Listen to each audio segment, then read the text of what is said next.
সরকারি যে বরাদ্দ যার যার অধিকার তাদের কাছে পৌঁছে দেওয়া হবে।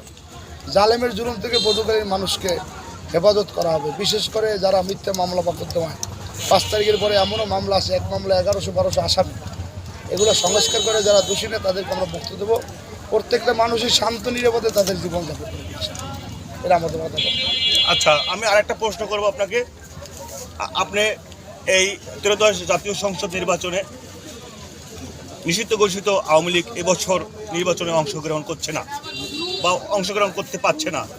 সেক্ষেত্রে এই যে নিষিদ্ধ ঘোষিত আওয়ামী লীগ যে নির্বাচনে অংশ নিচ্ছে না, সেক্ষেত্রে যে নির্বাচনের যে একটি আমেজ, উৎসাহ, উদ্দীপনা, একটি আনন্দ, যেটা আগে অতীতে যেগুলো হয়েছিল যেভাবে, তার কোনো ঘাটতি আছে কিনা বা আপনি মনে করেন কিনা? ঘাটতি বলতে আওয়ামী লীগেরই কিছু লোকজন এমনি দেশ থেকে দুর্বৃত্ত আছে যারা আওয়ামী লীগের সাধারণমুখী মানুষ। আওয়ামী লীগ তেমন উৎপীড়িত জড়িত ছিল না, গ্রামগঞ্জে তারা সাধারণকে মহব্বত করতে ভালোবাসত। এখন এই নির্বাচনে তারা যদি মনের দিক থেকে কোনো আগ্রহ না, কিন্তু তারপরেও তারা ভালো প্রার্থীকে বাছাই করে এবার তারা ভোট দেবে।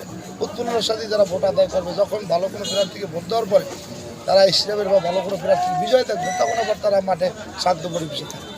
আচ্ছা, আপনি এই পটুয়াখালী এক আসনে আপনার 6 জন প্রার্থী প্রতিদ্বন্দ্বিতা করছে। একজন প্রার্থী এক বৃহত্তর এক দলের প্রার্থীকে সমর্থন দিয়েছে। এখন 5 জন প্রার্থী প্রতিদ্বন্দ্বিতায় মাঠে রয়েছে। তো আপনি কোনো প্রার্থীর বিরুদ্ধে আচরণ বিরোধী লঙ্ঘনের কোনো অভিযোগ আপনার রয়েছে কিনা? আমাদের পটুয়াখালীতে তেমন কোনো অসুবিধা আমরা দেখি না। সবাই সবার মধ্যে কাজ করতেছে। ইনশাআল্লাহ যারাই মাঠে আছে সবাই স্বার্থবন্ত, ভদ্র।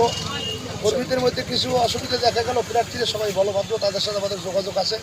ইনশাআল্লাহ আগামী 12 তারিখ আমরা আশা করি সবাই শান্তভাবে সুন্দর উৎসবমুক্ত একটা পরিবেশে যদি ভোট হয়, আমরা হাত পাখা বিজয় হবে এবং সবাই জুড়ে মিলে কাজ করবো।